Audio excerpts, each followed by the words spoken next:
Assalomu alaykum hurmatli tomoshabin. Kanalimizga xush kelibsiz. Videoroligimiz ostida bir dona like tugmasini bosib qo'yishni hamda bir haftalik ob-havo ma'lumotidan birinchilardan bo'lib xabardor bo'lishni yodingizdan chiqarmang. Biz sizga har kunlik ob-havo ma'lumotini birinchilardan bo'lib taqdim etamiz. 16, 17, 18, 19, 20 aprel kunlari kutilayotgan ob-havo ma'lumoti. Diqqat, e'tiborli bo'ling. O'zbekistonda hafta davomida dam, jala yomg'irli, dam issiq quruq, hafta oxirida esa biroz salqin ob-havo bo'lishi kutilmoqda. Seshanba, chorshanba kunlari janubiy viloyatlarda harorat kunduzi 38 darajagacha ko'tarilishi, payshanba, juma kunlari tog' va tog' oldi hududlarda kuchli yog'ingarchilik bo'lishi aytilmoqda. O'zbekistonda joriy hafta aholi ish kunlari biroz iliq ob-havo sharoitiga guvoh bo'ladi. Xususan xorijiy ob-havo buryulari ma'lumotiga ko'ra dushanbadan jumaga qadar respublikada shu davr uchun xos me'yoriy ko'rsatkichdan 1-4 daraja yuqori harorat kuzatiladi. Janubiy viloyatlarda harorat yuqoriligicha saqlanadi. Dam olish kunlariga borib sezilarli salqinlik kutiladi.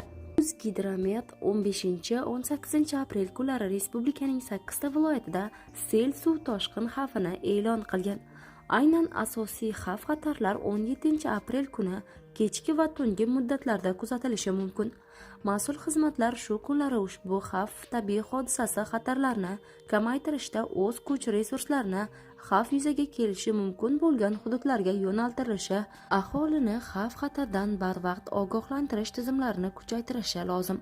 O'zgidromet prognoziga ko'ra 15-17 aprel kunlari O'zbekiston bo'ylab ushbu kun mavsum uchun biroz yuqori va dim harorat saqlanishini ma'lum qilgan. Seshanba va chorshanba kunlari janub viloyatlaridan tashqari respublika bo'ylab dushanba kuni kabi harorat kuzatilsa-da, 17 aprel kuni shimoliy hududlarda hamda Buxoro va Navoiy viloyatlari aholisi haroratning hafta boshlariga nisbatan sezilarli pasayishiga guvoh bo'ladi.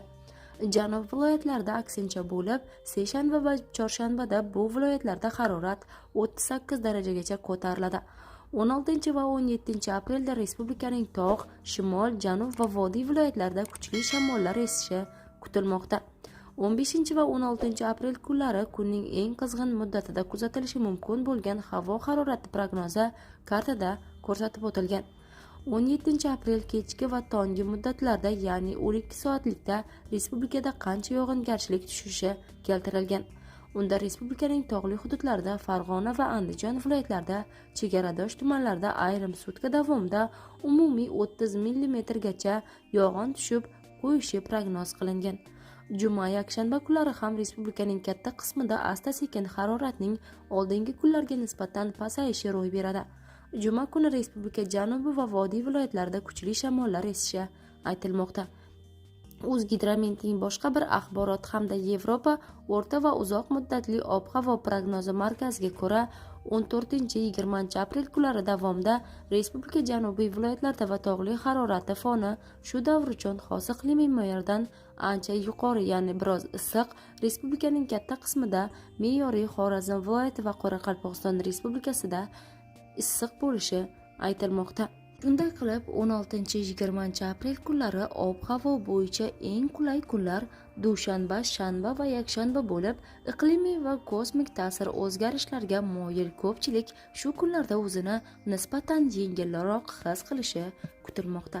Videoroligimiz ostida bir dona like tugmasini bosib qo'yishni yodingizdan chiqarmang.